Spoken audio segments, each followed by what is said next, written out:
You're welcome to another episode of Mailbox. On this episode of Mailbox, we'll be addressing different mails from different people from all over the world. My name is Adeshion, and with me is Olawale.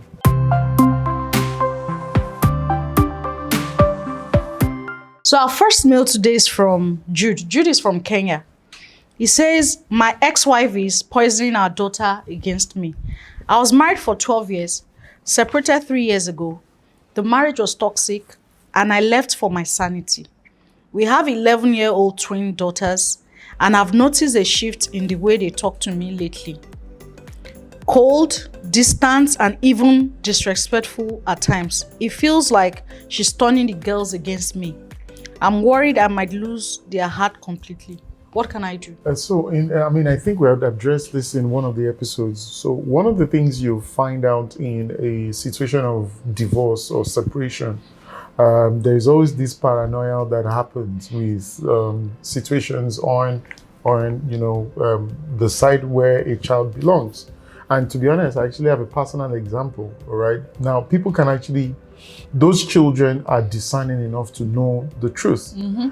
As much as you think that they don't know what's going on, they actually are aware more than you think, right? So every conversation that is being told to them, they are also analyzing.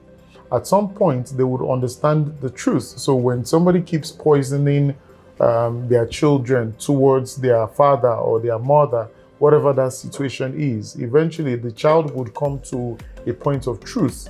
Because whatever it is that is going on, for instance, the same person will react to them in that same manner. It's not enough to tell people things. People actually judge by how you behave towards them.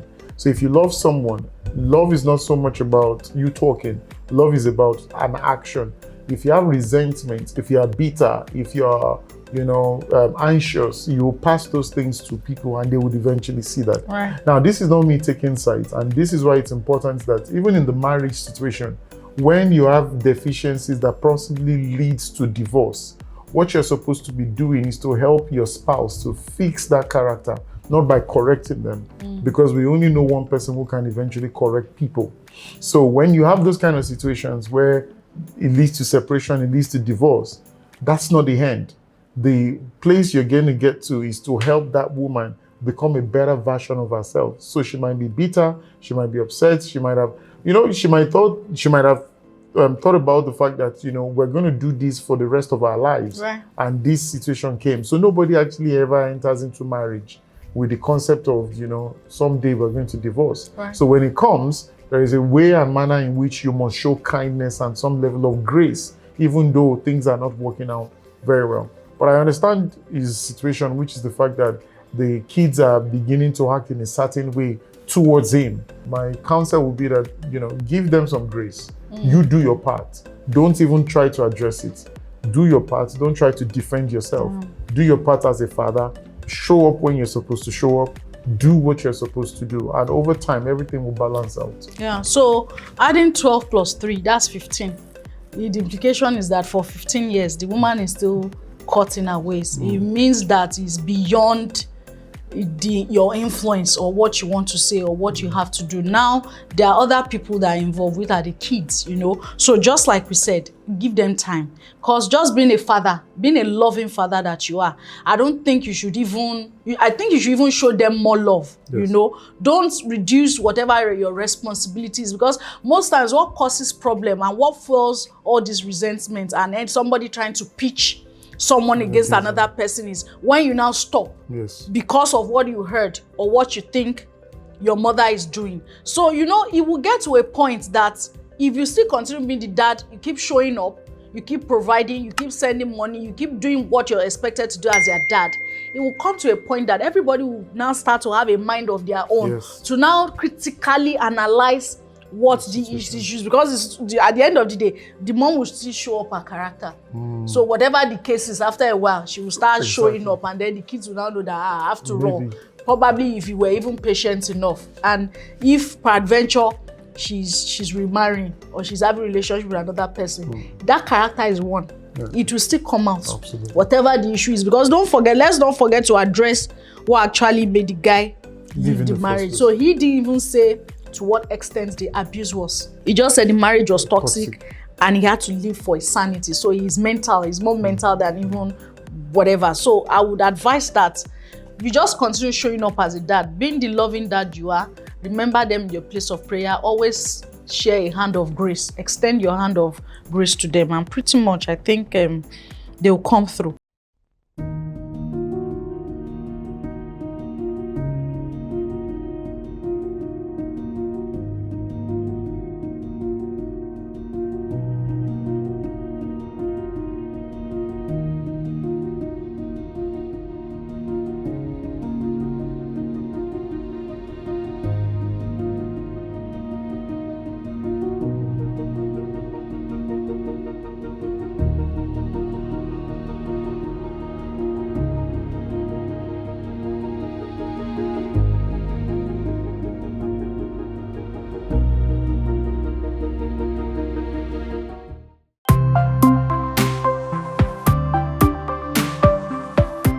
That will take us to our next mail. The next mail is from Toby. Toby is from Nigeria. Toby says, "Is my dream over? I'm 22, a really good striker, but football just isn't working out. I've tried everything, trials, agents, training, but nothing is moving. Football is all I've ever known. If this doesn't work, what's next?" We need to begin to see the concept of perspective to life issues. And one of the first things we need to look at is that when you keep eating, there was an analogy of a fly who entered into a particular building, and right some 2 meters away from the building was a door that is wide open. Now, because the fly came in through the window, it kept barging on that same window until death came. Now, one of the things we must understand when life happens is the fact that there are always an alternative. You think that this is your dream, and once the thing is talking back to you to say, there is no way here, you've got to begin to see things. We've got to be extremely very fluid about life. That you think in a certain way doesn't make it valid. That there are other ways and multiple ways that brings to the fore what you really want. Because in the end, maybe it's not just about football, it's actually more about money than more about football. So if that's the case, are there other ways in which you can explore? It might even still be in the same football, which is maybe being an agent, maybe being helping somebody, maybe being a coach, maybe being a backroom staff, maybe being, there are several other ways that you can actually achieve a certain dream or a certain goal that you're looking at. But you've got to be flexible enough to see from a different perspective. Once you don't see from a different perspective or a different lens, it becomes extremely difficult for you to achieve that which you want. So my counsel, honestly, is that can you view this thing from a different lens? Right. Speak to people, talk to a career person, talk to people in football. How can I still achieve all of these things that I wanted to do? There's a popular, you could even start the striker business, for instance, and get injured. And it becomes extremely terminal. Right. There was a coach, one of the most successful coach in Chelsea's history, Tuchel, and in fact he spent a lot of money on his injury that he became a barman. After that, then he actually had to go back into coaching, and he became very successful. So change your perspective, and you will probably see light in it. Okay, so Toby, what I would like to first of all address is what you call your dream. So each time we talk about our dream, the dream is a function of what you think is actually that dream. So one important prayer we should always pray is that God should show you the way. Yes. Because sometimes your way is not the way, and you are just 22. So at 22, you said you've tried everything. No, you've not tried everything. So you are just even blocking your mind against opportunities. So if you've been consistently doing a particular thing and it doesn't seem like it's looking like it, then it's not the way.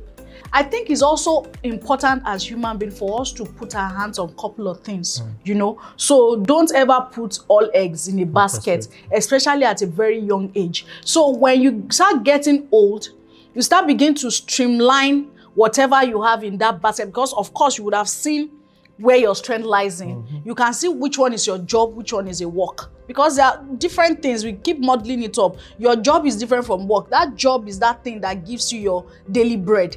But the work is that thing you're passionate about, you know. So they are they're entirely different things. You might be doing the striking for leisure. You know, you can be playing and be doing all that. But when it comes, in fact, you are even talking about your skills now. What if that skills now stop paying bills, does not even pay bills at all, because you've not even tried that. So would you now begin to say, oh, your dream is over? So don't stop dreaming. The statement is, do not stop dreaming. You keep dreaming. In fact, one of my friends will say, when you say, oh, you are not resting, you say it's all until it's down below. 6 feet down below, that's the rest of that. The day of death is the day of. So you can't begin to be thinking of your retirement plan when you've not even started. You're just 22. You're pretty young, you know. So make hay while the sun shines. So it's important that you begin to expose yourself to certain opportunities, you know. When people are talking about, in fact, it's even possible that because you've caught in your way on this, your striking thing and football, every other thing everybody's saying is your blog, every opportunity. So even if you're praying, you must open up yourself for everything. I have a friend long ago, anything you ask her, she's into IT. Do you sell drinks? Yes. Do you rent chair? Oh, I do. Do you do decor? I had to call her and I said, babes, come. What exactly is your problem? But that's a lesson, you know? So you're open to different opportunities. You never can tell where your dream would actually be actualized. So by the time at 22, you begin to streamline yourself and say, oh, you can't do this, you can't do this. You are shortchanging yourself. So Toby, I would advise that you open up yourself to other opportunities and you pray. Seriously pray about what you're doing. And I pray God will help you.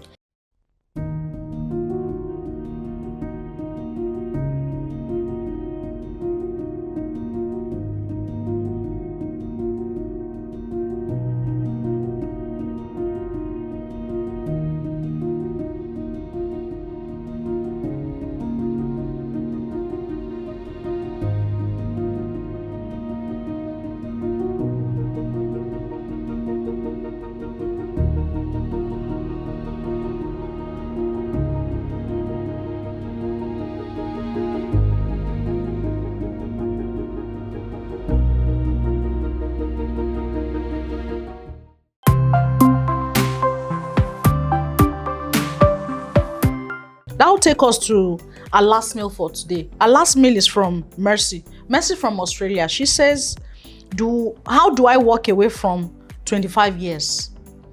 We've been together for 25 years, married for 21.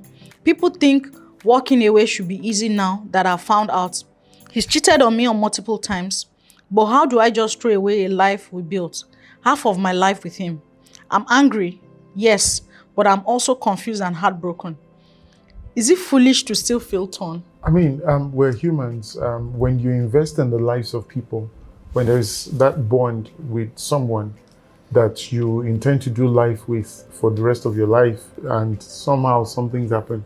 Now, one of the biggest challenges we have, it's a conversation that probably I think the world will say in a certain way, or they will see in a certain way. The conversation about cheating, the conversation about sin, the conversation about herring are fundamental conversations that will keep on resurfacing. Right.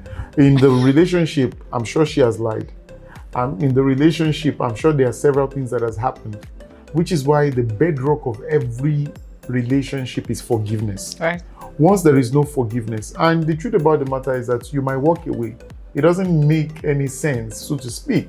Because a lot of the time, people have done these things and eventually still get involved. So somebody left their marriage, for instance, to also go and be with another married person. And this is most often the case. So you find out that the grass is never greener on the other side. Yeah. So when you don't have that level of forgiveness, that level of patience, and I always make this analogy that when Jesus said, I am the husband, and he says that, he says, husband, love your wife as Christ loves the church.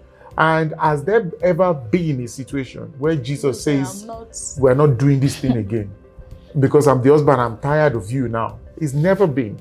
And so it's important to understand that what we think is happiness are certain narratives that people have peddled over time and they've believed it. And if you know where this conversation is coming from, especially on Instagram, there are loads of people who are marriage counselors, but they are still in secondary school. And they have 20,000 followers to tweet all sorts of things to you, and you believe them. And they have never even left the shores of their own house, let alone even successfully had a 1-year relationship They're even with talking anyone. from their own Their own experience. experience Yeah. and perspective. So it's important that we understand the dynamics of what this life is. The, so to speak, good marriages are not putting lights and camera and ring lights before themselves. So before you take that decision, look at yourself again and ask yourself, is this your final answer? Because the truth about the matter is that once you leave, it becomes extremely difficult for you to recall those things back. There are consequences to every single action, and you've got to begin to weigh those things, vis-a-vis what the future holds. I hope I'm getting it. Yeah, so she said half of her life, she has spent out half of her life with how many? You haven't spent half of you it. don't even know your complete life called? before you can say it is half of the life. So this is what I tell people. I've realized that because this thing, marriage is work in progress, so it's a going concern. Nobody can actually come out all hard to say, I'm the ideal marriage counselor on how life should be. You are not God. Now, I've discovered that you would always see somebody after marriage that is better than your partner, that is more intelligent than your partner, that is more beautiful than you would always see, plus or minus, either way. Depends on the season of life. However, what marriage teaches you is contentment. Yeah. That human being that you've decided, that imperfect human being that you've decided to stay with, that you've made a vow to, learn to live with them. So long there's no abuse, nobody is threatening anybody's life. The other side is not always greener. If you can spend 25 years, you can restart. Yeah. People think once you do 50, you do 20, you do 30, you do that plenty number of years, you can't really restart. In fact, you are even in a better position to review, because you can do an appraisal and say, why is it not working? What have I been doing? Am I supposed to? It takes two. Because so long the other party, and these things there are other foundations to communication, prayer, being open, being genuine. You see all these elements. You need to make up your mind. Stop listening to, so you are saying what people would advise, what they will expect you to do, because you spent 25 years, you've discovered that he's cheated you all the time. So what about some other hidden sins? Or would you say you've been perfect all through your marriage? So it's important that we see marriage beyond a rope that we can just cut at a point and then join somewhere else. Because there are also needs and demand, even as you are, whether you're female or male, that at the end of the day, you would want to. Who would you be doing it with? You tamper with another person's marriage. That's implication. Yeah. Or you tamper with another person. So if you can rethink and think twice, in fact, you would have the understanding of how God works if you are closer to him. That the purpose of being in marriage with this guy is to work on yourself and work on himself for a better home. Absolutely. So we have to have a large heart. Forgive more. Don't stop forgiving. Imagine Jesus saying, just like he said, that Jesus says, this particular sin, we are going to come for you. This is when we are coming for you. So we should take a cue from Jesus' lifestyle. Let others see Jesus in you. Try and, yes, I know it's easier said than done, but then again, when you begin to practice grace, it becomes easy. Yeah. When you begin to practice kindness, it becomes easy. So beyond saying it, give it a trial. So probably sometimes it talks 3 times or 4 times. You reply 12. Don't even reply at all. See the response. Do a lot of try and error with different things. If you begin, because take for example now, we write exams, we fail. We still, why are you redoing it? Because you have a place you are going to, you have a destination. Yeah. So you will get to a point in your marriage that is not even all about love. It's not even all about accommodation, it's about growing each other. Absolutely. Don't forget that there's another life. That if you guys have kids, of course, after 25 years, you will have grown-up kids. You have them as teenagers now, if not more. So please, I would advise that you learn to forgive the more. There's no end to forgiveness. It might be him today. It can be you tomorrow. As we are still in this life, it's important that we have a large heart.